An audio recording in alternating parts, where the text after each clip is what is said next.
Mark, where you at, buddy? Mark? What happened? He ate the ice cream. There he Okay, is. No, we have- hold on, hold on. We have a like what Nigel did. superconductor inside of a vacuum chamber with a large Helmholtz coil across it, and there's some hanging. Oh, let's just run it. Come on. Run it. It's already. Oh my God. Explain it afterwards. Okay, we have to run this right now. Count of three. Ready, Mike? Okay, Mike, powered up. Go, Mark. Okay, I might have to do another trigger, Mike.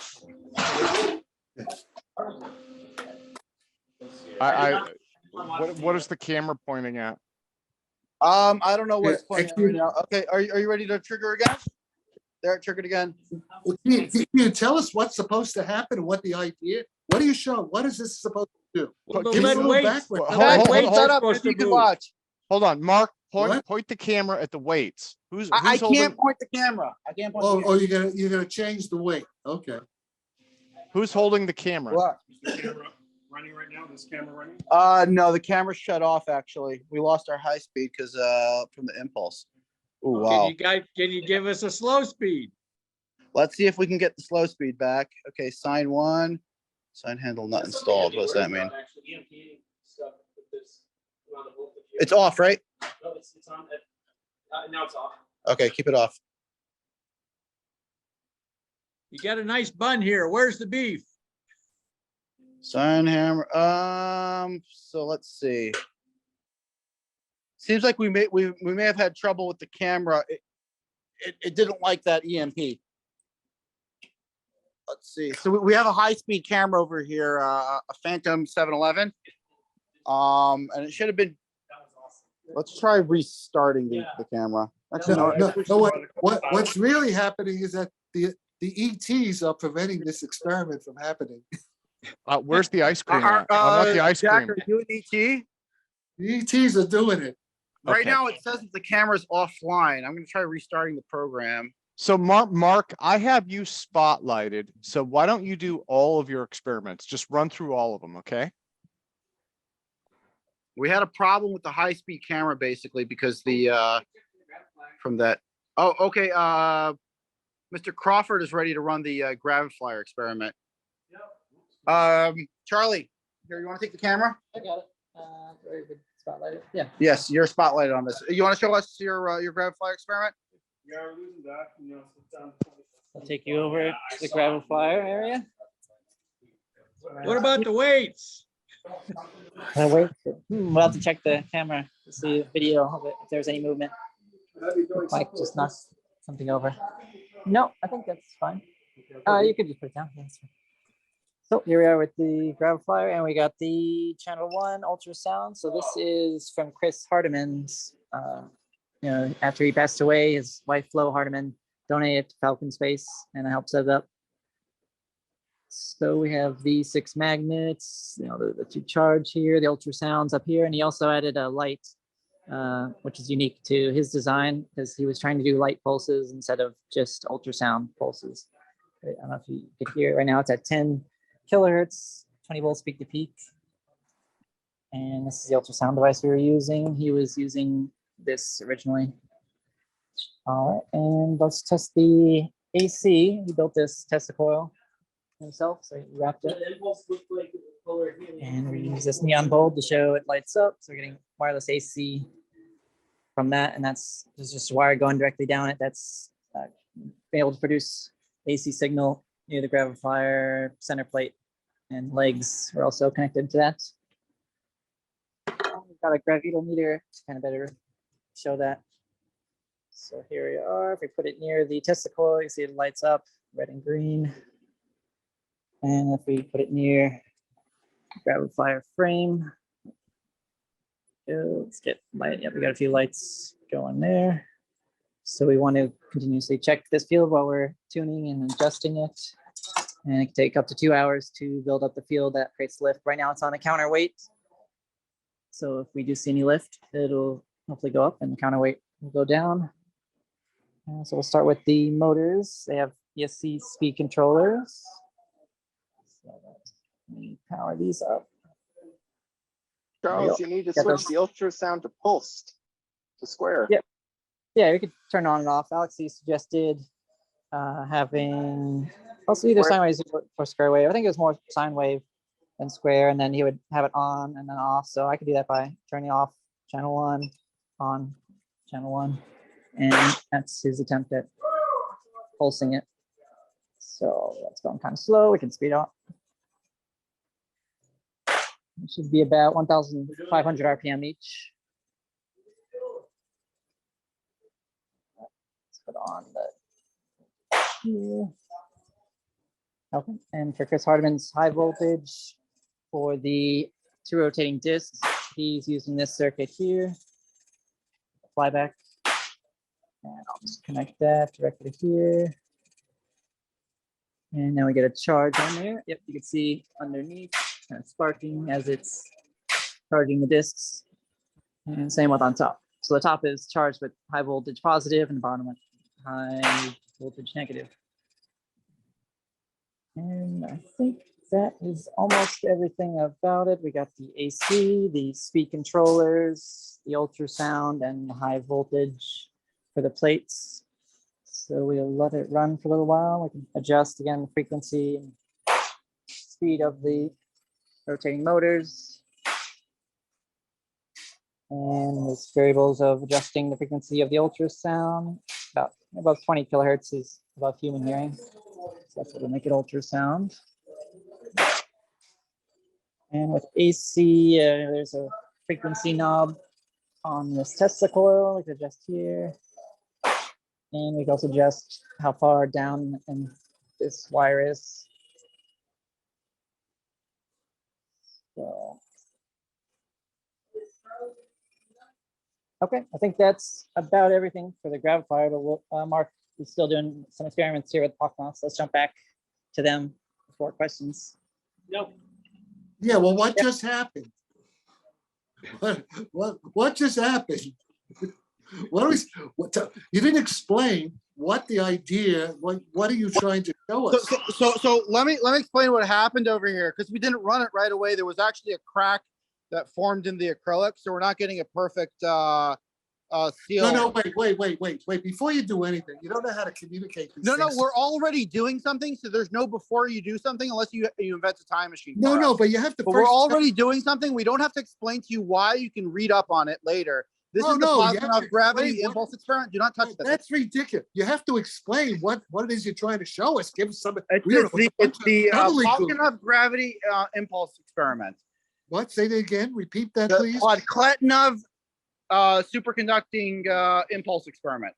Oh, well, why didn't you tell us that to begin with? That's what it said in the invite. Yes, that's what it is. Well, I didn't see any invite. You should always tell, because there are people who don't know. People who just came on and they don't have any. I know. I understand that you don't know, but now you know. So that's what we're trying to do. We have a superconductor that was sent to us by Tony Robertson. Okay. Supposedly yeah, you got to open that up. There you go. I would explain why it's not. Yeah, but we do have a leak coming into the chamber from. Okay, so that's interesting, because I'm in touch with Giovanni Modenese, who actually worked with Podkletnov. So he'd be very interested in knowing that you're actually trying to do the experiment here. So if you could just send me some, if you could send me some information, I'll pass it on to my. I mean, you're getting the best information possible. This is a live view of exactly what we're doing. We have a large Helmholtz coil over here, I understand. And there's a battery underneath that powers that Helmholtz coil at 215 volts. All right. Have you got 13 kilowatts of total energy to create? All right, I don't need those details. Let me ask you a simple question. Have you actually got this experiment to work, and have you observed anything in your opinion? Have you observed anything? Because we just ran it while you were talking. This is how we're. No, I know, but did you get an effect? What happened was, when we ran it, the everything went haywire. The camera, the high-speed camera that we have over there to see the effect, it All right. Yeah, we should probably move it a little bit farther back and get the zoom lens on it. Just let me ask you a general question. Have you done this experiment before? And if no, this is the first time we ran the experiment. Oh, it's the first time. Okay. This is the first time we're running the experiment. We're running it right now. We're not. This is not a replication of something that we've done before. All right. Well, that's important to know. Okay. So this is the setup. Ted, you want to hold the camera? So Mark, Should have I- you seen the weights move at all? All right, that's it. They're actually trying it.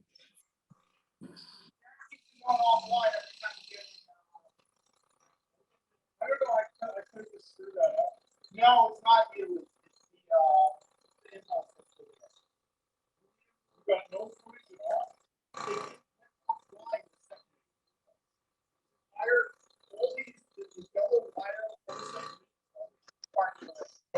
Hey guys, can you guys hear me? Yes, we can hear you. The acrylic absorbs electrons and that's why it cracks like a Liechtenstein figure. You guys need to use glass. Hold on, we're running. Hold on. Ready on the camera. Can you put the camera on the pendulums? Oh shit. Is everybody okay?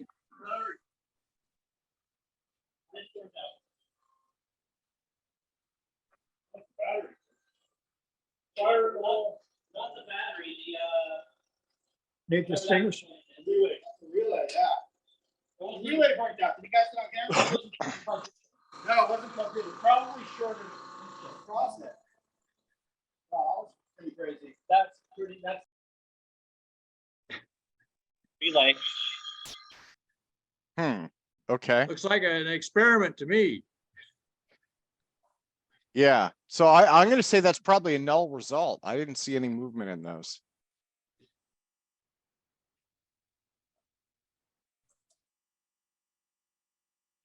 Well, got to have a bunch of null results usually before you find the positive result. So Yeah. Well, it was a start. It doesn't look like it's a perfect replication of Podkletnov, and it's different power levels than he used, but at least So they're giving it a what try. happened over here is the high-speed camera. Every time we were trying to get a shot of this, it would go offline right when the Marx generator triggered. So we do have a zoom lens for it. We're gonna have to move this entire configuration farther back, maybe in a different part of the shop. So that Gentlemen, the camera can be farther away and be farther away from the EMP and actually get us the footage that we need. Do you Okay. have a gentlemen, choke? Do you can I have a choke moment you to put, speak? put around the power cord? Do you have a choke? You know what I mean by a choke? It's like a Farad ring. We probably should that's a good point. We should probably put a choke across the this yellow cable. This is the Ethernet that gives Yeah, us. that would be a good idea. That'll stop the RF to get through to your camera. That's a good point. We should do that as well, well. There is a that's choke got on the it. power. You got it. That's Hello? if it's a coax cable. That May I we're have a putting the moment to fair- speak? You guys are talking all over each other. Yeah, it's not a All you coax. gotta do is I put will- the camera inside of a Faraday cage. I will Simple just as point that. out. And two, the acrylic absorbs the electrons like a Liechtenstein figure. That's why it cracked. You guys need to use a glass enclosure. Well, it probably cracked from the liquid nitrogen. I think it cracked because of the cryogenic temps. So Put the camera inside a Faraday cage. That may work. That may help, but I think it's the wires. Whoever mentioned that before, we do need to put a choke on the feed wires because you're controlling it and you're viewing what's happening from a laptop. You're not actually. It's not like a regular camera that has a viewport and all that. These are the Phantom high-speed cameras that give you like 1.4 million frames per second. well, Mark, did you see any? You're holding a camera and it hasn't been pointed at the pendulums the entire time. You're holding a camera, and that's the only one that's operating. Have you seen any movement in the pendulums? No, we haven't seen any movement in the pendulums, to be honest. Okay. In this setup, we haven't seen any movement with pendulums. This entire Marx Move it generator, although it's closer firing to at the about a ledge. million volts, the Move the it amount of closer to joules the in it ledge. is roughly like 90 joules. And then there's the Helmholtz coil, which is on and off for different parts of the experiment. Okay. Helmholtz coil is So supposed to orient the field. We got a brass terminal here. which was kind of a last minute thing. It's probably not ideal, the brass terminal. That's not brass, that's silver. That's silver? Yes. Why does it look like brass? There might be a little copper Platinum. mixed in. All right, Yeah, okay. that's silver. It should be a superconductor though. Us- The receiver should be a I don't know. We should really talk to Modeniz about that, or Move Podkletnov. the testing platform closer to the LEDs and move the laptop away from the testing rig. Yeah, in order to do that, we're going to have to actually move this entire testing rig around to a new position. We have another experiment that's pretty much ready to fire right now. We call this the Easy-Allis-Ponn experiment. Man, if I was over there, we'd be on the moon right now. So why aren't you here? Where are you guys? We're in Hawthorne, New Jersey. You come here and get on the moon. So Okay. what you got going on, Ashcon. Mr. Perone? I was just getting some diamagnetic graphite crystals out of this graphite from Herman State Park. It's similar to what do you call it? Pyrolytic graphite. He found a natural form of graphite that hovers on top of a magnet. We were watching it hover earlier. Oh, good. Super simply, but let's see if we can get. I have a great idea for you guys. Instead of the lead weights, why don't you pour some bismuth lead weights and hang bismuth? I have a great idea. Why don't you come here to the lab and make some bismuth lead weights and set it up? I would love to. Send me an invite. I'll come. Yeah, the invite is sent. The neat thing is that you found it now. Well, I mean, there's another deposit of graphite like this in Sri Lanka. That one's probably a little better. This was from the west side of the mountain. I've never picked up material from the west side of the mountain, the Bear Mountain. This doesn't seem to be as diamagnetic as the stuff from the east side. How did you Unfortunately, on find the it? river. How did you know where to look for it? I just saw it while hiking. I see a lot of things while hiking. Can you show us how it works with the magnet? I've been trying to. Let's see. Where's the larger magnet that you got some results with before? I mean, From my Yeah, gentlemen, from my let's get that. understanding, is that lead absorbs radiation waves and turns it into heat. It's not gonna show any magnetic effects unless you use bismuth. This is not lead. This is pyrolytic graphite. It actually, we saw it floating across one of the stronger magnets earlier. But he ran out I'm to get talking a about the other stronger test, magnet. the original test. So, I got the big one. This one is very dangerous, so caution. no, it's just a laptop bag. So this is not a saddle point magnet. It's just a big magnet, but this should allow you to see. Yeah, see, it doesn't want to sit flat. It's pretty cool, huh? That's naturally occurring graphite Yeah, from Harriman State Park that literally just, it's Well, floating Do the horizontally. same thing with bismuth pieces. No, it'll float. bismuth doesn't do this. Bismuth doesn't have this diamagnetic property This to is weight more- ratio. This is more diamagnetic. And if we had a saddle point, if we had 4 magnets next to each other, or if we had one magnet in another ring magnet, that would produce a potential well where we could float this, assuming that the potential well was similar in size. And these are rocks that he pulled out of the ground in Harriman State Park in Just about, Hudson Valley area over here near yeah, New just Jersey. nearby. I also have something cool to show here, but I got to set it up a little bit. Yeah, some metallurgy stuff. But you guys go on to the next thing first. Okay, so the next thing that we have going on over here is the this is the Easy-Allis-Ponn experiment. Now, this is also, again, is the first time we are running this. That Podkletnov impulse experiment is something we're gonna have to run again. This one is basically a rotating disc of aluminum and inside of a coil that's attached to this 10 kV capacitor bank, and it's being powered via spark gap from this DC power supply over here, this massive DC power supply. So all we got to do is power it up and start making sparks. Jeremy, do you want to hold the camera? Sure.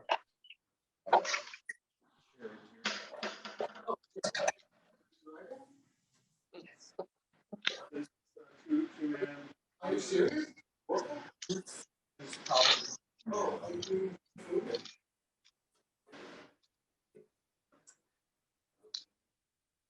Okay, so what are we working on now, guys? This is Mark's Easy-Allis-Ponn setup. Okay. Yeah, so he's just explaining this is the capacitor bank. He's going to discharge it into that coil there.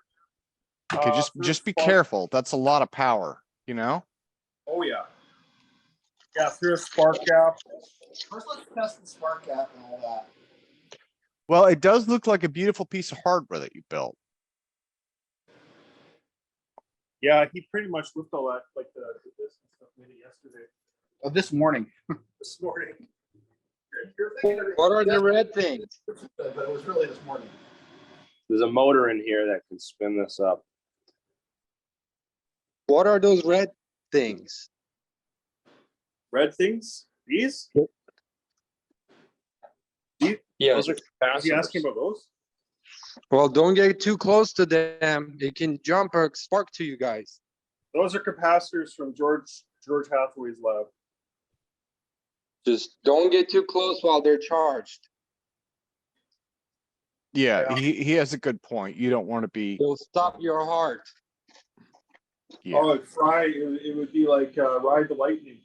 Yeah, it'd be like You would fly across the room pretty much. It'd be Riding the Lightning like Metallica album. Yeah, exactly.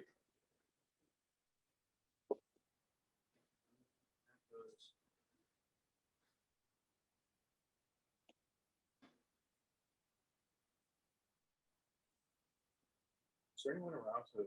This isn't wired correctly. Hey, what is that circular thing next to it? Did you guys know if you discharged all those capacitors into a tin foil, the tin foil would fly off? First of all, this isn't attached over here. That was This needs to be connected. Charleston. That he's gone. So this needs to be connected permanently over. We're gonna have to get back to you on this. This is like a 5-minute repair. Yeah, we're gonna wire this up properly. Do the Graviflyer? Sure, you can power it up again. I think Charles showed them that. Yeah. Really? Where's that? Does it do anything? Nope, not to my No. knowledge. Nothing yet. Seriously, nothing? I don't know. I was watching. We're all watching the Podkletnov experiment while he was doing that. Where was it? Wrenches. Where wrenches? But can you get on camera? They're over here inside Fires. Did you get on camera? Oh, perfect. Yeah, I think he was presenting that, but we were doing the other thing.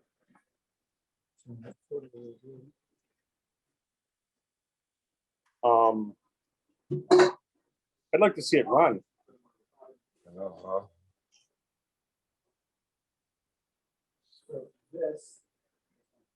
Got a signal generator. Or Well, it sits in parallel with the other stuff anyway. This needs to be connected directly to the coil. I want to try Okay, it. so high voltage onto the coil. Yeah, high voltage connected directly to the coil, and then the power, actual high voltage needs to be. I can do a little bug wing. Oh, yeah. Why don't you bring the camera back there? Let's do that little thing. You guys want to Yeah. see the bug wings? Try that one. I have two experiments.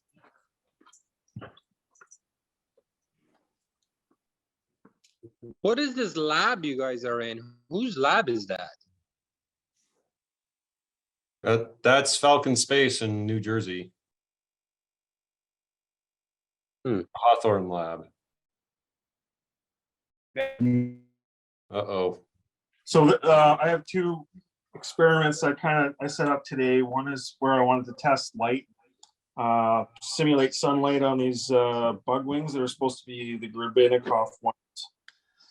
And then I have kind of like a capacitor in another setup using the bug wings. So it's just right now it's showing at 0 grams.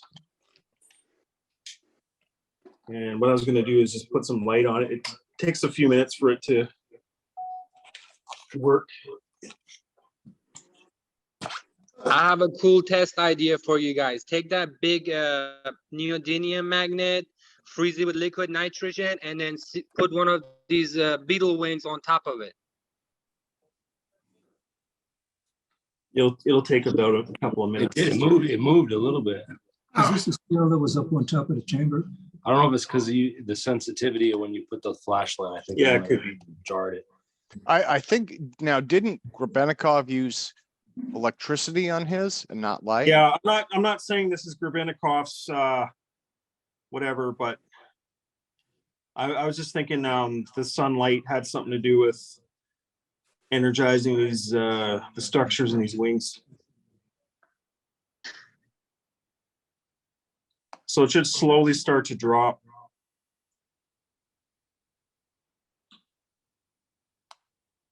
I don't have like I wanted to use a halogen ball, but Mark didn't have any here, so got to use You LED. gotta use halogen or xenon. Yeah, because it has the infrared component in it. Yeah. I think that isn't the camera displacing some air? You have air in the chamber and you're holding a camera in it, right? So you're displacing air that would otherwise have a little bit of weight. There's a flashlight. No, there's no camera inside the chamber. The flashlight, I mean. That flashlight is heating the air inside of that chamber, making the air rise up, giving a negative effect. That's false reading. Look, the ball flame up there. Or no. Okay. Take the light off. I mean, this is not as effective as other stuff I've seen, actually. I'll put a laser on it and see if that. Yeah, I could try a laser, I don't know, but I think it's the infrared, like from the sunlight. Red laser or something. So if I turn the light off, it'll slowly go back to 0. Why don't you leave the light on it? Why don't you set the light on top of the enclosure, turn it on, set it on top of the enclosure, and leave it. Leave it for a while. Yeah, I'll leave it for a little while. Wayne, why don't you do this? Why don't you turn the light on, set it on top, yeah, and then just leave it, and then don't touch it. Yeah, it'll take a few minutes if it does anything. And that way there's no, potential for operator error or something like that. And then you had this other setup with the Beetle-Wings. Yeah, I need this. I need to hook up the power supply to it though. And I think Mark is using that one. Yeah.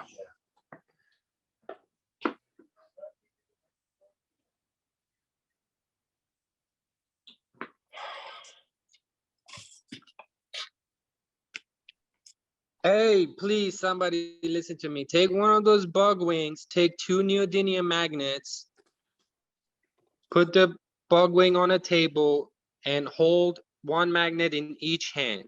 Have the bug wing in the middle of the magnets and move your magnets in both hands while that thing is in the middle, back and forth. It should move it. All right, I'm gonna try that. Yeah, give it a try. I saw something online. Someone was balancing one Grebenikov wing over another also. You might try that. Try setting Hey. one on a table and then. Wayne, can you hear this? I can't hold magnets and a camera and a phone and bug wings all at the same time. So I'm waiting I gotta get another set of hands to be able to do this, guys. But I would like to try that. Send me some of those bug wings. I'll impress you guys. Okay, so What is it? I forgot the name of them. it looks like the wings with the flashlight have actually gained a little weight. So I think maybe the readings are just from vibrations. There's a bug in there. The reason now it's showing positive instead of a negative is because you closed the enclosure, and now that the air is heating inside of it, it's actually expanding and pushing down on the scale, giving the opposite effect without the lid. The air pressure shouldn't have any effect on the scale, I don't think. But That Yeah, scale is he's very right. There's a sensitive. That's bug on magnetical the scale. there's a bug on the scale, so that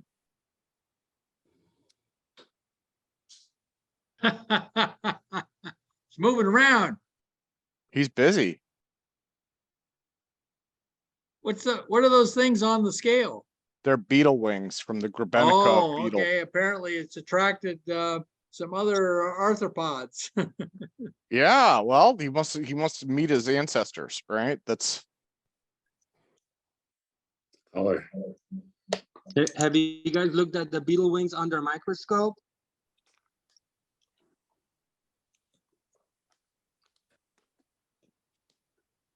yes, we have. I put them under my regular microscope, but I haven't got like a scanning tunneling electron microscope yet. The interesting structure is You guys have a mini capacitor you can discharge into the Beetle, see if it will jump?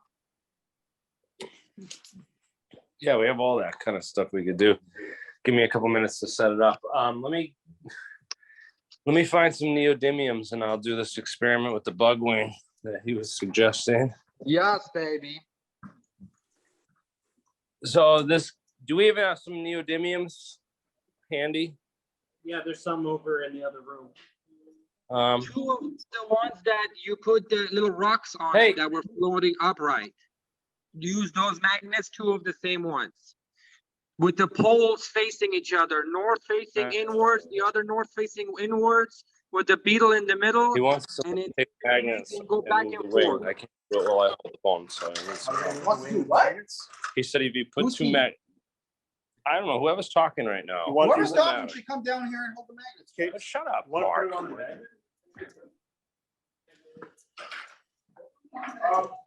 Like, I asked for some help with this, and it's like, no thanks, dude. Nobody's here to help. It's just, Michael had a strong magnet here. look at this. Here's a magnet right here. It's not gonna. I don't think it's gonna do anything. It's Okay. it's not. It's an electric. It's a No. dielectric material. No, you're Yeah. misunderstanding what I said. Take two same magnets, the cylindrical ones, have the both north poles or the south poles, doesn't matter, facing each other, where they're repulsing each other. Have the Beetle on the table in between these magnets and move the magnets back and forth in the same motion. It will move the Beetle. Yes. I'm not seeing anything. There's stronger magnets in the back. Bigger magnets. I would be terrified to use those in this context. it's Well- not a magnetic interaction. You won't see anything. It's an electrostatic interaction. I'm almost Yeah. certain of that. So magnets won't do anything. You would need a static voltage on it. Yeah, last year we had these out. Zap that bitch with the capacitor. Well, that stuff, yeah. We did do that last year. We were playing around with, Mark had a high voltage system, like Sparky. Go get Sparky I off. have one more idea. That first circular magnet you guys put the rocks on, put the Beetle on top of that, and then zap the magnet with the capacitor. And what Yeah, well, Ashcon, what do you anticipate the magnet doing? Why do you anticipate the magnet having any interaction with it? The magnet already has the field, and then the charge will activate the Beetle's mechanics. And in the field of the magnet, it should show.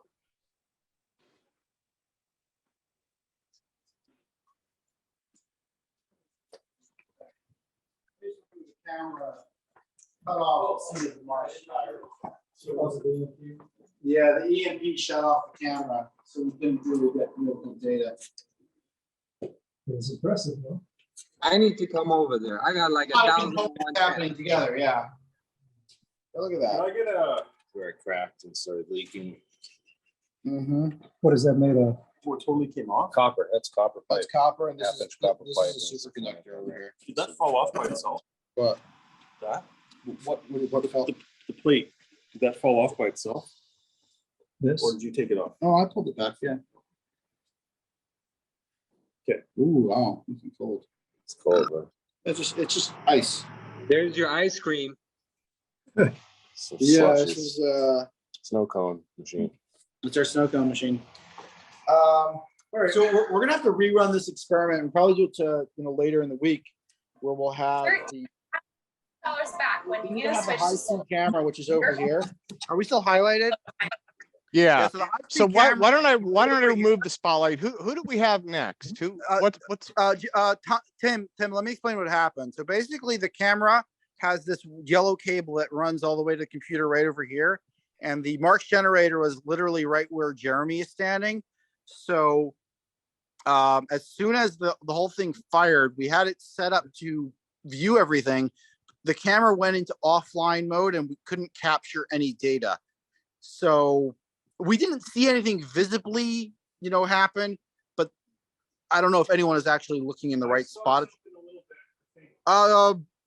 Wayne says that he saw something a little bit. We are only dealing with 90 joules here at the most. Like it's probably about less than 50 joules, which is a very small amount of energy that was actually impulsed in this device. So we're going to have to run this experiment again. And like somebody mentioned on APEC, we do need to put a choke on this yellow line, which is the data feed to the laptop, or maybe remove the cable altogether and just capture the data directly on the camera and do some sort of Faraday shielding on the camera as well. And just get the camera farther back. We did get a zoom lens for this camera that can really allow us to move the camera far away and still see what's happening. And that's what we intend to do with future tests. okay? So take away the spotlight. Let's continue the conversation, guys. Okay, so why don't we do this? You know what? Why don't I go to John Brandenburg, because I think, let me see, we ran through a bunch of experiments real quick.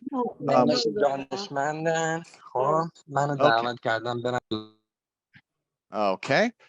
So why don't we do this? John, and you know what? It's just about 3:30.